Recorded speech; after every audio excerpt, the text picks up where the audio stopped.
नमस्कार। आशा है सब आप उपस्थित हो गए होंगे।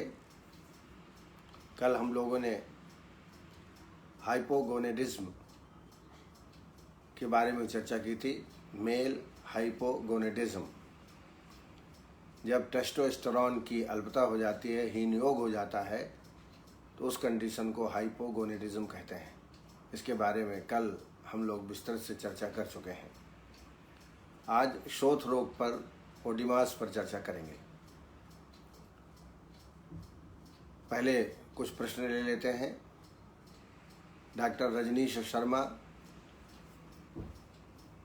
उनका एक पेशेंट है जो कि thyroiditis, inflammation of thyroid gland, cervical lymphadenopathy, tonsillitis और नासा स्राव से ग्रसित है। इन्फ्लेमेशन यदि है थायरोडाइटिस में, ऐसी अवस्था में त्रिभुवन कीर्ति रस 125 मिलीग्राम, शोथारी लौह 225 मिलीग्राम, शिलेज इत्यादि लौह 225 मिलीग्राम, 250 मिलीग्राम ऐसे दिन में 2-3 मात्राएं पेशेंट को देना चाहिए।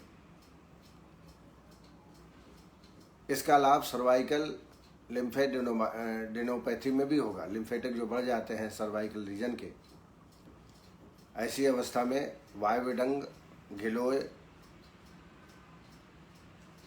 और त्रिफला, वायविडंग, गिलोय, त्रिफला, इनका चूर्ण तैयार कर लें। 1-1 चम्मच सुबह शाम देवें।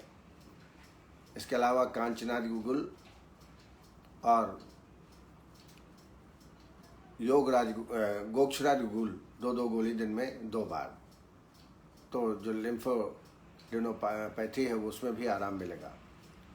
टॉन्सिलाइटिस है तो इसके लिए टंकण 250 मिलीग्राम, स्वर्ण बसंत मालती 125 मिलीग्राम, महालक्ष्मी विलास रस 60 मिलीग्राम दिन में 3 मात्राएं शहद के साथ देना चाहिए। इसके साथ टैबलेट सेप्ट्रीन या टैबलेट न्यूरोसिल भी, इसका भी प्रयोग हम कर सकते हैं। नासा स्राव अधिक हो रहा हो तो त्रिकटु चूर्ण 2.5 ग्राम शहद के साथ दिन में 3 मात्राएं देने से नासा स्राव में बहुत ही आराम प्राप्त होता है।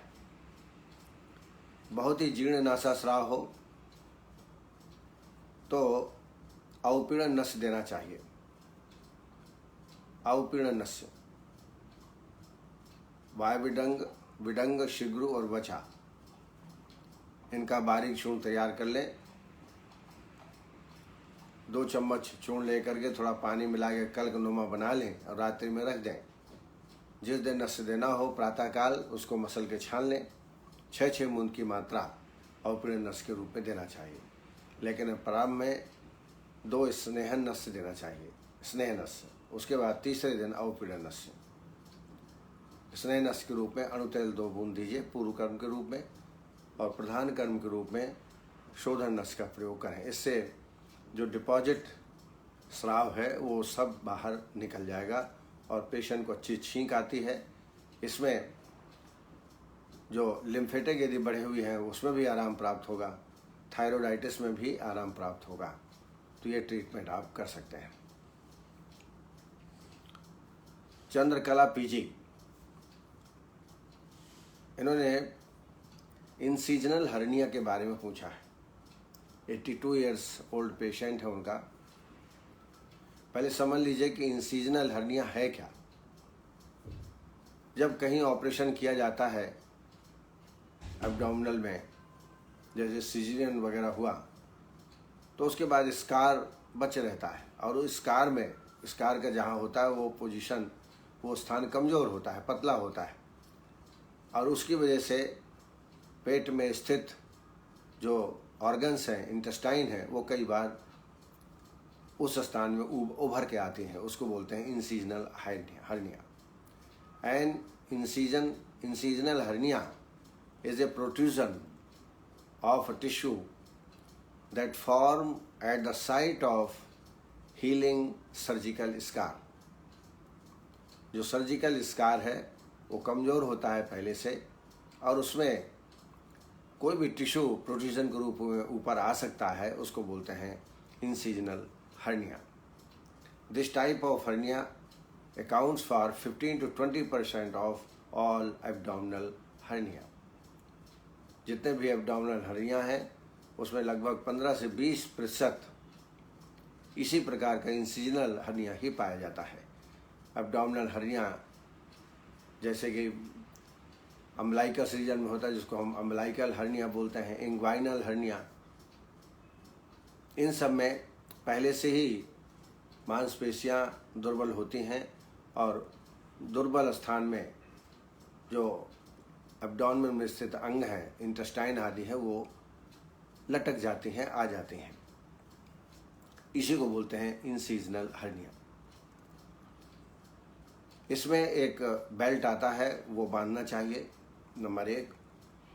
नंबर 2, पेशेंट जब प्रेशराइज करता है मोशन के समय, उस समय प्रोट्रूजन होने की संभावना है, तो कॉन्स्टिपेशन का इलाज करें।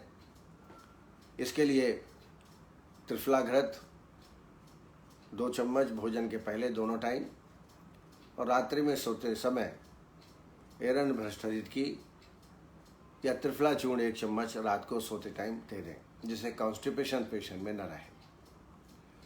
दूसरा, जब लगातार खांसी आती है, खांसी आने से भी प्रोट्रूजन की उत्पत्ति होती है, क्योंकि खांसी आने से प्रेशर पड़ता है एब्डोमिनल ऑर्गन्स में, इसलिए खांसी का तत्काल इलाज आपको करना चाहिए।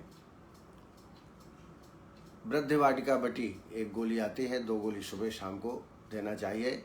यह भी अपान वायु में कार्य करती है, अपान वायु का निस्सरण करती है। तो ऐसी दवा दें जिससे मल प्रवृत्ति, गैस की प्रवृत्ति अधोगत हो। जब उदर गौरव हो जाता है या बहुत मात्रा में गैस इकट्ठी हो जाती है या मल इकट्ठा हो जाता है, तब निश्चित रूप से ऑर्गन्स में प्रोट्रूजन, इंसीजर जहाँ इंसिजनल हर्निया जहाँ पर स्कार है वहाँ प्रोट्रूजन हो जाता है। तो ये ट्रीटमेंट पेशेंट में देना चाहिए। डॉक्टर लक्ष्मण राज पुरोहित, इनका प्रश्न है, उनका एक पेशेंट है, हाइपर एसिडिटी की हिस्ट्री है और इसी की वजह से संभवतः इंटेस्टाइनल अल्सर भी उनको हो गया है। तो निश्चित बात है, जो इंटेस्टाइनल अल्सर हुआ है उसका कारण हाइपर एसिडिटी ही है। अब इंटेस्टाइनल हर्निया में 2 प्रकार के अल्सर हो सकते हैं, एक तो ड्यूडेनल अल्सर और एक पेप्टिक अल्सर। ड्यूडेनल अल्सर को हम परिणाम शूल से तुलना करते हैं और पेप्टिक अल्सर को, गैस्ट्रिक अल्सर को अन्नद्रोह से तुलना की जाती है। स्वनिदान ही प्रकोपतो वायु सन्निहतस्ता कफ पित्ते समावृत शूलकारी भवित बलि भुक्ते जीर्यत यच्छूलम तदेव परिणामजम जीर्णे जीर्यते जीर्णे या उच्छलम उपजायते पथ्यापथ्य प्रयोगेण भोजना भोजने न न समम यात नियमात स्वन्नद्रोह उदारता। भोजन के पचन काल में, भोजन के बाद जो वेदना होती है वो ड्यूडेनल अल्सर है, और कुछ खा लेने से वेदना में शांति हो जाती है। ऐसे समय में उल्टी होने की प्रवृत्ति भी होती है। लेकिन जो अन्नद्रोह शूल होता है वो भोजन करते ही प्रारंभ हो जाता है, पहली बात। दूसरा, वमन उसमें बहुत कम होता है, वमन जैसी इच्छा होती है और कुछ खा लेने से शूल में आराम प्राप्त होता है। तो ये थोड़ा दोनों में अंतर है, लेकिन चिकित्सा लगभग समान है। अल्सर बहुत ज़्यादा बढ़ा हुआ ना हो, ब्लीडिंग नहीं हो रही हो, ऐसी अवस्था में पेशेंट में विरेचन कराना चाहिए। विरेचन कराने से हाइपर एसिडिटी भी कम होगी, अल्सर भी कम होगा। तो इसके लिए शतावरी घृत या पंचतीर्थ घृत से आभ्यंतर स्नेहपान करें। सम्यक स्नेह लक्षण प्राप्त होने के बाद विरेचन करा दें। विरेचन के बाद संसर्जन क्रम, और उसके बाद क्षीर बस्ती इसमें बहुत ही उपयोगी है। क्षीर बस्ती का प्रयोग करना चाहिए। इसमें मुलहठी, शतावरी और पंचतिक्त के द्रव्य, मुलहठी, शतावरी और पंचतिक्त के द्रव्य, उसमें कुटकी, गिलोय, मुस्तक, परपट और चिरायता, ये 7 औषधियों का काढ़ा बना लें। 50-50 ग्राम ले लें। 400 ml काढ़ा बना लें। इसमें 200 ml दूध डालें काढ़ा में, जो छान लें 400 ml, 200 ml दूध, और फिर धीरे धीरे पकाएं। जब 200 ml दूध शेष रहे तब उतार लें, और इसमें शतावरी घृत या पंचतिक्त घृत 50 ml, 50 ml शहद और 5 ग्राम सेंधव नमक मिला करके क्षीर बस्ती देवें। क्षीर बस्ती धीरे धीरे देना चाहिए। जितनी देर अधिकतर रुकेगी उतना अच्छा। तो ये आपको ध्यान में रखना चाहिए। जब आप क्षीर बस्ती देते हैं तो रोगी को विबंध ना हो, इसका भी ध्यान आपको रखना है। इसमें अनुवासन लगाने की आवश्यकता नहीं है। ये क्षीर बस्ती की 11 से 21 दिन तक आप अगर देते हैं तो अल्सर में बिल्कुल आराम प्राप्त होता है। योगों में शतावरी चूर्ण, मुलहठी चूर्ण 100-100 ग्राम, और इसमें 20 ग्राम मंडूर भस्म मिला लीजिए। 1 चम्मच सुबह, 1 चम्मच शाम को दूध के साथ या पानी के साथ दीजिए। इससे जो अल्सर है वो हील हो जाता है। रस औषधियों में सूत शेखर रस 125 मिलीग्राम, प्रवाल पिष्टी 250 मिलीग्राम और चंद्रकला रस 125 मिलीग्राम दिन में 2 या 3 मात्राएं शहद के साथ देवें। अविपत्ति चूर्ण का भी प्रयोग हम कर सकते हैं। अविपत्तिकर चूर्ण 5 ग्राम की मात्रा में भोजन के 1 घंटा पहले या 1 घंटा बाद इसका सेवन कराएं। टैबलेट चरक की आती है अल्सरेक्स, 2 गोली दिन में 2 या 3 बार, और एलार्सिन कंपनी की सुक्तिन बड़ा इफेक्टिव है, 2 गोली दिन में 3 बार। इसका प्रयोग करने से हीलअप हो जाता है जो अल्सर है, इसका इंटेस्टाइनल अल्सर या हाइपर एसिडिटी। लेकिन सामान्यतः क्रिया योगो निदानम परिवर्जनम, निदान परिवर्जन इसमें बहुत ही आवश्यक है। तली मली चीज़ें, फास्ट फूड, मिर्ची, बेसन, मैदा, ये बिल्कुल सेवन ना करें। और साथ में ये भी पाया गया है कि acidity due to mental tension से भी बढ़ती है, इसलिए मेंटल टेंशन को भी रिलैक्स करें।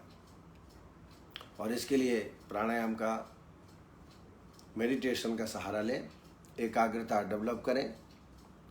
इससे हाइपर एसिडिटी में और अल्सर दोनों में ही फायदा आपको प्राप्त होगा। मोशन क्लियर रहे, इसका ध्यान रखें। अन्यथा अमलतास का क्वाथ, अमलतास गूदा 20 ग्राम, 4 कप पानी, 1 कप बचे तब तक पका लें। ऐसा 1 कप सुबह प्रातःकाल खाली पेट में या रात्रि में भोजन के 2 घंटे बाद आप सेवन कराएं। इससे पित्त निरंतर बाहर निकलता रहेगा, पित्त का संचय नहीं होगा, एसिडिटी में भी आपको लाभ प्राप्त होगा। अगर अल्सर ना हुआ हो, हाइपर एसिडिटी है जिसको हम अम्ल पित्त कहते हैं, तो ये व्याधि आमाशय उत्थोयम कफ पित्ते तदाश्रय तस्माद आदित एवास्य मूलोच्छेदाय बुद्धिमान अक्षीण बल मांसस्य वमनम संप्रकल्पेत नानो मन्याक्रमो यश शांते वमनाद्रते मूलोच्छेदादो तरो स्कंद शाखा विपर्यये। अगर अल्सर न हो या प्राइमरी अवस्था में हो तो सबसे पहले पेशेंट में वमन कराना चाहिए। वमन कराने के लिए शतावरी घृत या पंचतिक्त घृत से आभ्यंतर स्नेहपान कर लें, अब वमन कराएं। आप मेरी किताब में देखेंगे रोगानुसार मैंने पंचकर्म की विधा लिखी है, कौन से रोग में कौन सा वमन कल्प, कौन सा विरेचन कल्प देना चाहिए, वो कृपया देख लें। तो अम्ल पित्त में जो लिखित है वमन कल्प, उसके द्वारा वमन कराएं। वमन के 15वें दिन विरेचन होना चाहिए और बाकी मैंने आपको दवाई बताई। कहने का तात्पर्य है कि अम्ल पित्त का लाइन ऑफ ट्रीटमेंट यही है कि पहले वमन कराएं फिर विरेचन कराएं। मैं पंचकर्म में बार बार आपको उपयोग करने के लिए कहता हूं, क्योंकि बिना इसके 100% ट्रीटमेंट नहीं है। क्योंकि कहा है अपकर्षणम एवादौ कृमीणाम भेषजम स्मृतम ततो विघाता प्रकृते निदानस्य एतावद भेषजाकारम रोगे रोगे यथा विधि संशोधनम संशमनम निदानस्य प्रजनम। सबसे पहले संशोधन करना चाहिए और फिर इसके बाद शमन औषधियों का प्रयोग करेंगे तो निश्चित रूप से रोगी को अच्छा लाभ प्राप्त होगा। इसका ध्यान हमको रखना है। डॉक्टर लक्ष्मण राज पुरोहित का ये प्रश्न था, आशा है आप संतुष्ट हो गए होंगे। डॉक्टर रजनीश शर्मा, उनका एक प्रश्न है, ऑस्टियोआर्थराइटिस और ऑस्टियोपोरोसिस एक ही प्रकार का ट्रीटमेंट है? तो निश्चित रूप से लगभग एक ही प्रकार का है।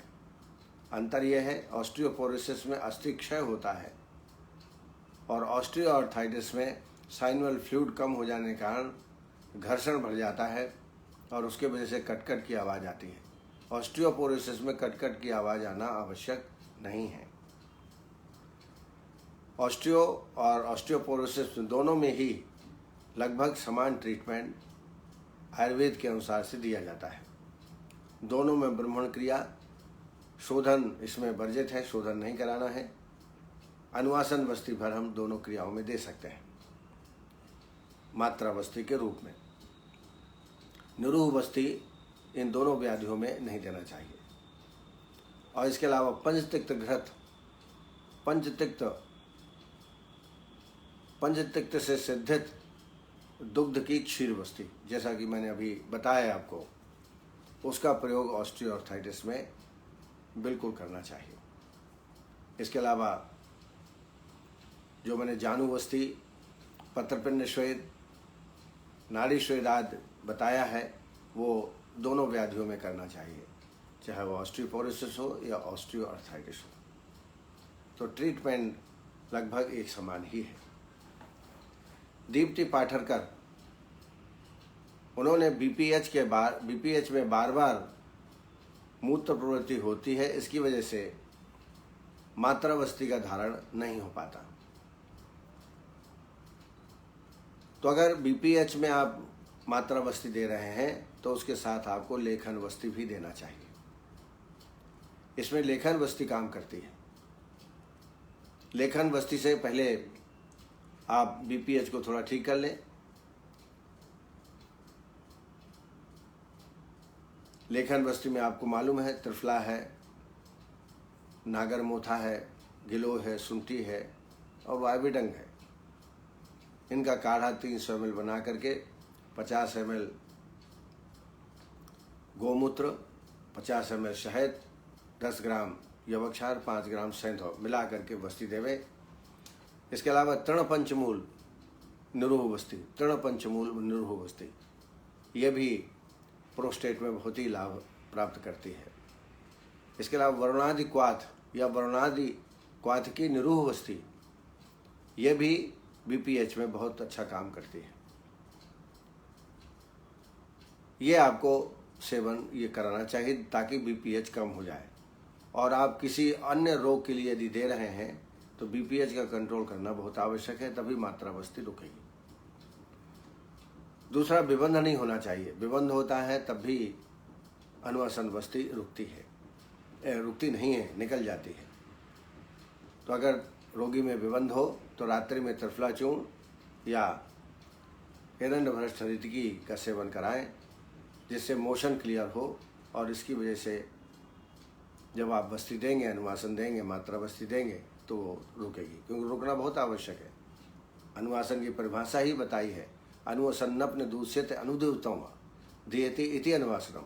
जो आसन बना के रुके 6 घंटा, 12 घंटा या 24 घंटा या वापस ही ना आए और रोगी को किसी भी प्रकार कष्ट इसमें नहीं होता है।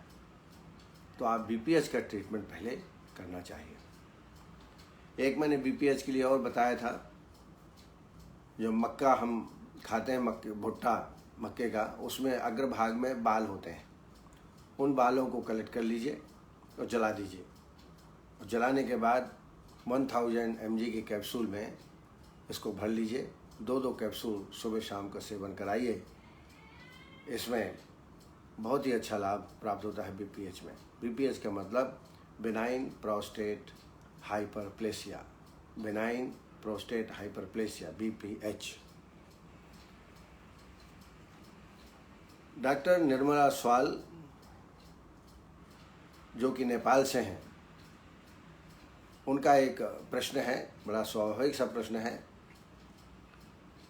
कि सूक्ष्म त्रिफला और त्रिफला, इसमें क्या अंतर होता है। और नेपाल में चूंकि सूक्ष्म त्रिफला नहीं मिलता है तो इसको तैयार कैसे किया जाता है, इसके बारे में उन्होंने जानना चाहा है। त्रिफला चूर्ण जैसा आप जानते हो, हरितकी, विविधकी और आंवला बराबर मात्रा में ये चूर्ण बनाया जाता है। ये बराबर मात्रा में लेने से अनेक प्रकार के रोगों में काम करता है। रसायन भी है, एंटी इन्फ्लेमेटरी जो डिसीज़ें हैं उनमें भी ये काम करता है, इन्फेक्शंस में काम करता है, टॉन्सिलाइटिस में काम करता है, गैसेस में, विबंध में, एसिडिटी में भी त्रिफला काम करता है, बराबर वाला। जहाँ पर विटामिन सी की ज़्यादा आवश्यकता है वहाँ आप आंवले की मात्रा ज़्यादा डालें, मतलब 1 भाग हरड़, 2 भाग विभीतक और 4 भाग आमल की।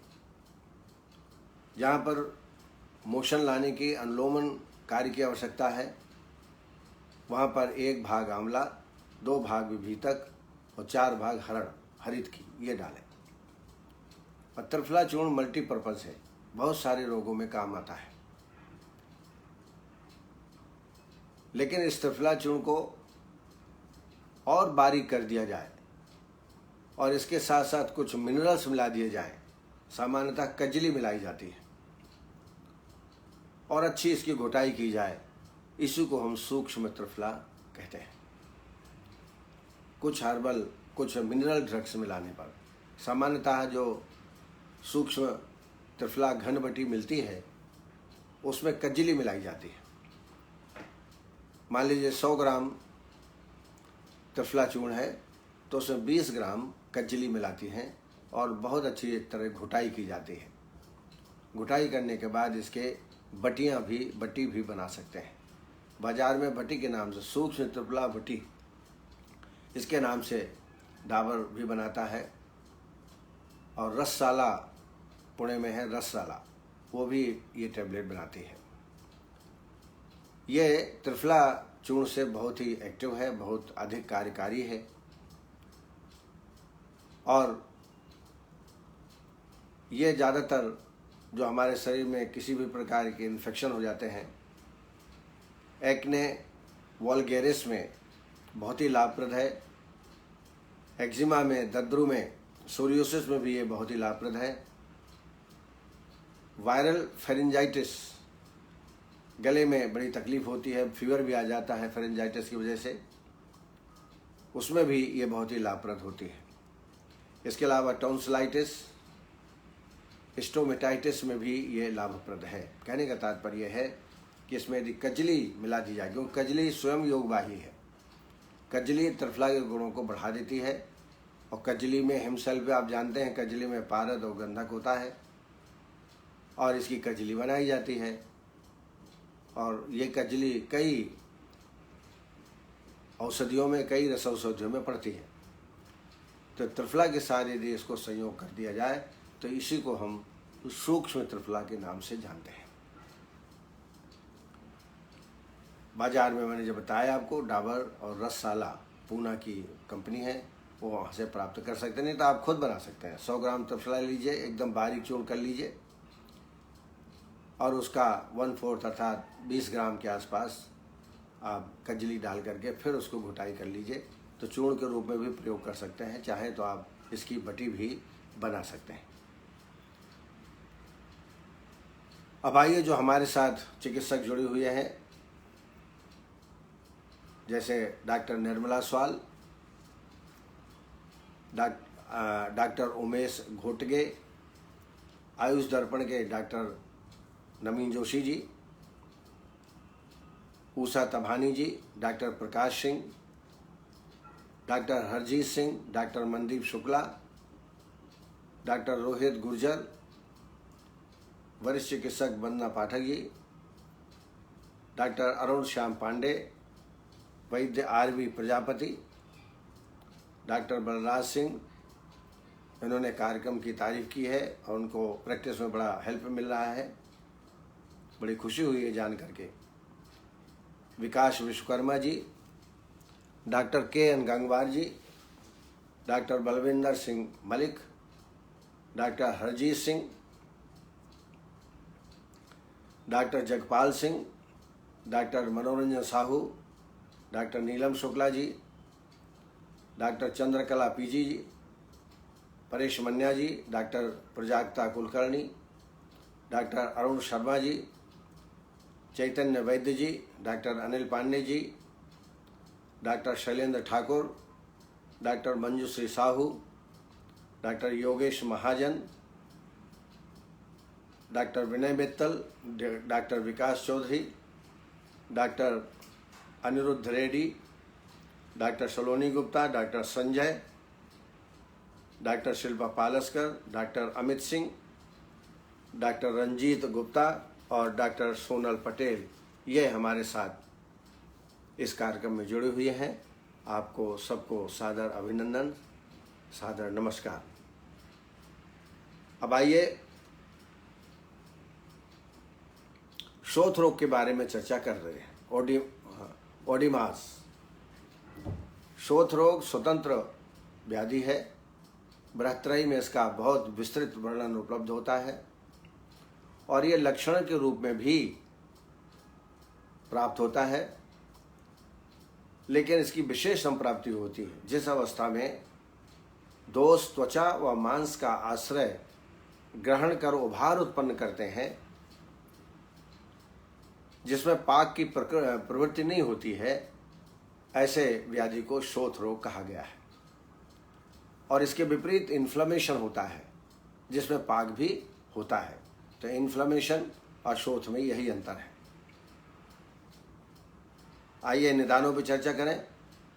तो दो प्रकार के निदान हैं, निदान निज कारण और आगंतुज निदान या आगंतुज कारण। निज कारणों में पंचकर्म का मिथ्या प्रयोग, संसर्जन क्रम का ठीक से पालन न करना,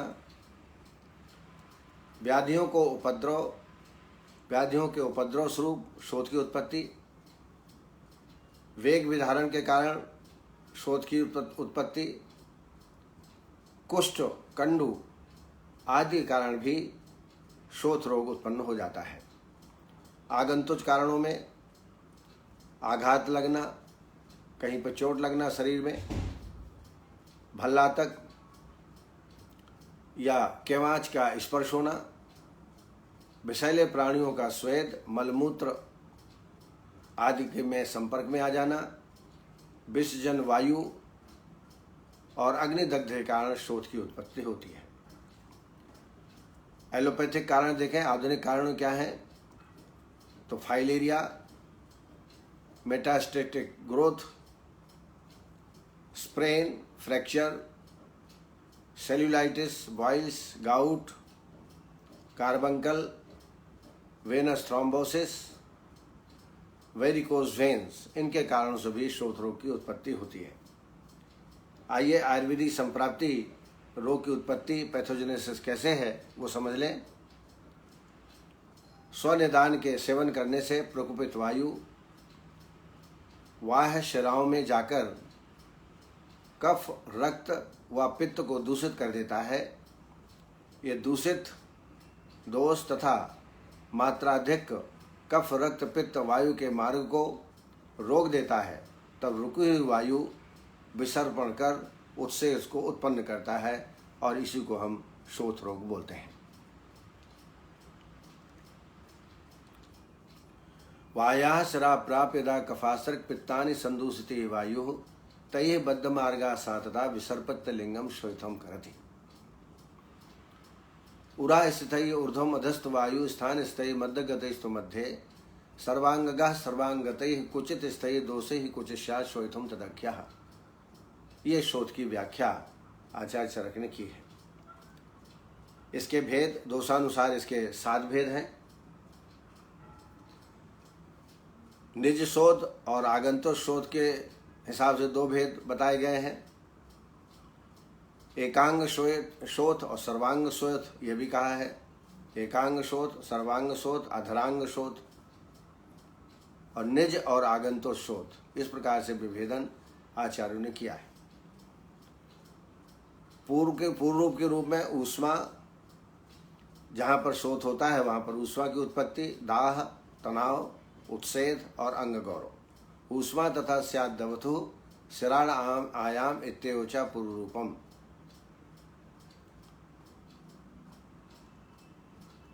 वातज शोथ जो होता है उसका जो टिपिकल सिम्टम है, ये घटने बढ़ने वाला होता है, दबाने पर दबता है और शीघ्र ही उठ जाता है। ये इसमें अंतर है। और दिवावली, रात्रि में शोथ कम हो जाता है, दिन में शोथ बढ़ जाता है। पैतृक शोथ में घटने बढ़ने वाला, लेकिन इसमें दाह, मध्य शरीर में ज़्यादा होता है शोथ। ज्वर, नेत्र रक्तवर्ण के हो जाते हैं, ये इसके मुख्य लक्षण है। कफज में दबाने पर दबता है लेकिन देरी से उठता है। देरी से वो जो हमने दबाया है गड्ढा बन गया, लेकिन वो जो उठना है वो देरी से उठता है। और ये रात्रि बली होता है। रात्रि में ज़्यादा स्वेलिंग होती है, दिन को स्वेलिंग कम होती है। इससे हम डायग्नोज कर सकते हैं कि वातिक शोथ है कि पैतृक शोथ है कि कफज शोथ है। साध्यता, उपद्रव रहित, एक दोषज, बलवान व्यक्ति में होने वाला शोथ साध्य होता है। लेकिन मध्य भाग में सर्वगत शरीर में यदि शोथ होता है तो वो कृच्छ साध्य होता है। असाध्य शोथ वह है जिसमें बालक, वृद्ध, मर्मस्थान, अति स्थूल, उपद्रव युक्त पाद शोफ हो, पाद में सूजन ज्यादा हो, ज्वर, पिपासा, अरुचि और कफ के लक्षण ज्यादा उत्पन्न हो रहे हों, ऐसे शोथ जो है वो असाध्य होता है, असाध्य होता है। उपद्रव में छर्दी, श्वास, अरुचि, तृष्णा, ज्वर, अतिसार, दुर्बलता, हिक्का और कास, ये इसके उपद्रव हैं। अब आइए चिकित्सा के बारे में समझ लें। तो सबसे पहले निदान परिवर्जन, लवण अल्प मात्रा में सेवन करें। आम दोष यदि उपस्थित है तो लंघन और पाचन का प्रयोग करें। शिराह स्थिति में यदि शोथ है तो सुरविरेचन, अधा भाग में यदि शोथ है तो विरेचन, ऊर्ध्व भाग में यदि शोथ है तो वमन कराना चाहिए। स्नेह के कारणों से यदि शोथ है तो रूक्ष द्रव्य देना चाहिए, और रूक्ष के कारणों से शोथ है तो स्नेह द्रव्य देना चाहिए। वातज शोथ है तो विबंध होने पर निरूह, वात पित्त शोथ में तिक्त द्रव्यों से सिद्धित घृत पान कराना चाहिए। और कफज है तो क्षार, कटु, उष्ण, गोमूत्र, तक्र, आस्वरिष्ट का सेवन पेशेंट में कराना चाहिए। अथामजम लंघन पाचन क्रमई है, विशोधनय उल्बण दोषम मादिता, शिरोगतम शीर्ष विरेचनय, अधो विरेचनय, ऊर्ध्वरेतथोर्जम, उपाचरेत स्नेह भवम विरूक्षण है, प्रकल्पेत स्नेह विधम च रुक्षजे, विबद्ध विटके अनलजय निरूढ़म घृतम तो पित्तम अनलजय से तिक्तम। ये है लाइन ऑफ ट्रीटमेंट। आभ्यंतर स्नेहपान वमन विरेचन करने के लिए त्रिफलाघृत या चित्रघृत से आभ्यंतर स्नेहपान करना चाहिए, वमन के लिए भी और विरेचन के लिए भी। इसके अलावा इसमें शिरोविरेचन भी कराते हैं। शिरोविरेचन में अवपीड़न नस देना है, पिपली और अपामार का, और इसमें वस्ती कर्म भी उपयोगी है। तो शोथार्वस्ति देना इसमें उचित है, जिसमें तृणपंचमूल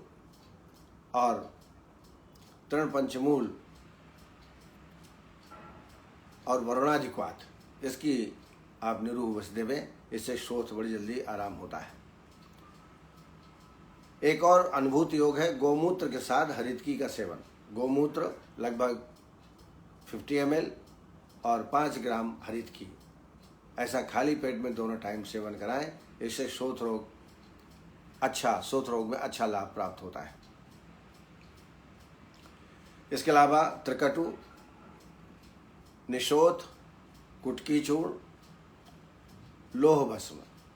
त्रिकटु 2.5 ग्राम, निशोथ 2.5 ग्राम, कुटकी 2.5 ग्राम और लौह भस्म 250 मिलीग्राम मिला करके त्रिफला क्वाथ के अनुपात के साथ इसको देना चाहिए। त्रिफला क्वाथ का अनुपान इसमें देना चाहिए।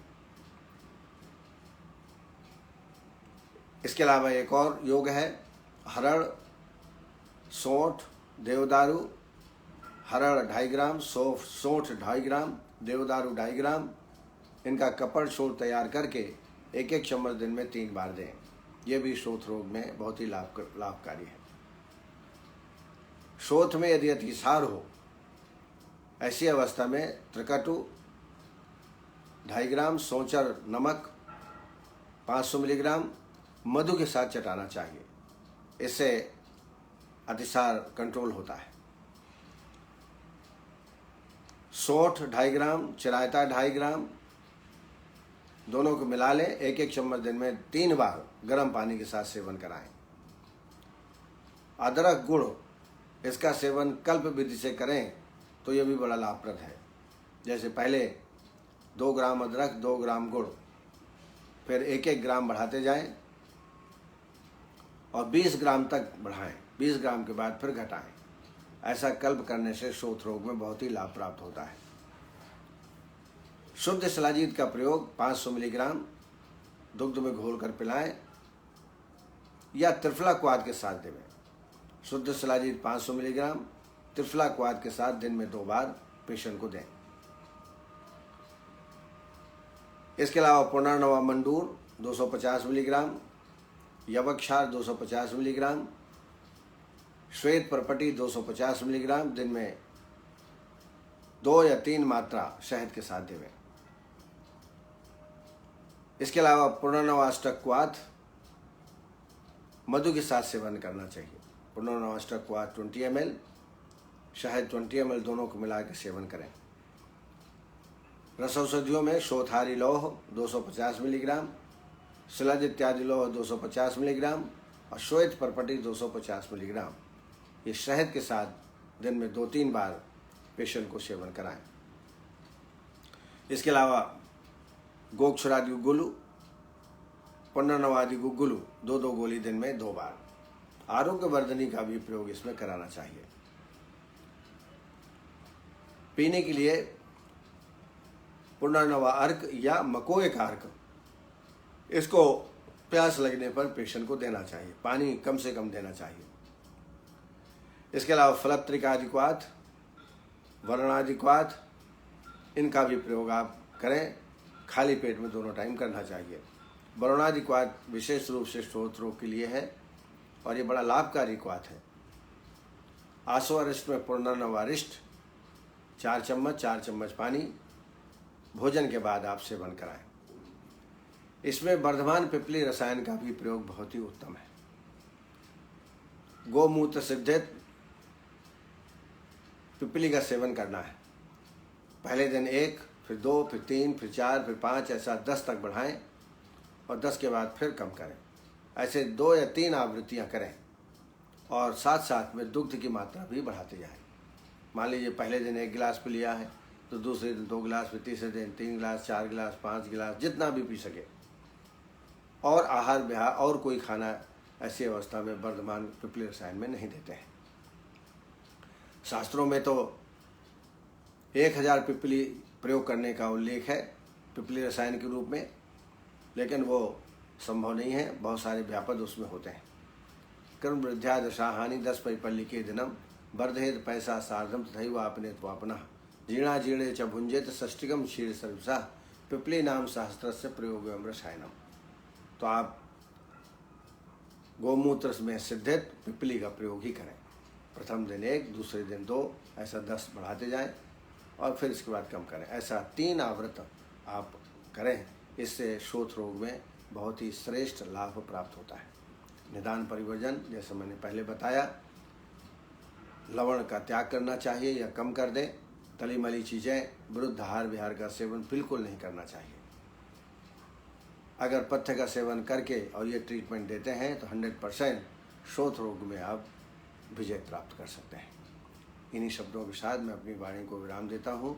आप सबको बहुत बहुत नमस्कार। आप इसी तरह उपस्थित होते रहें।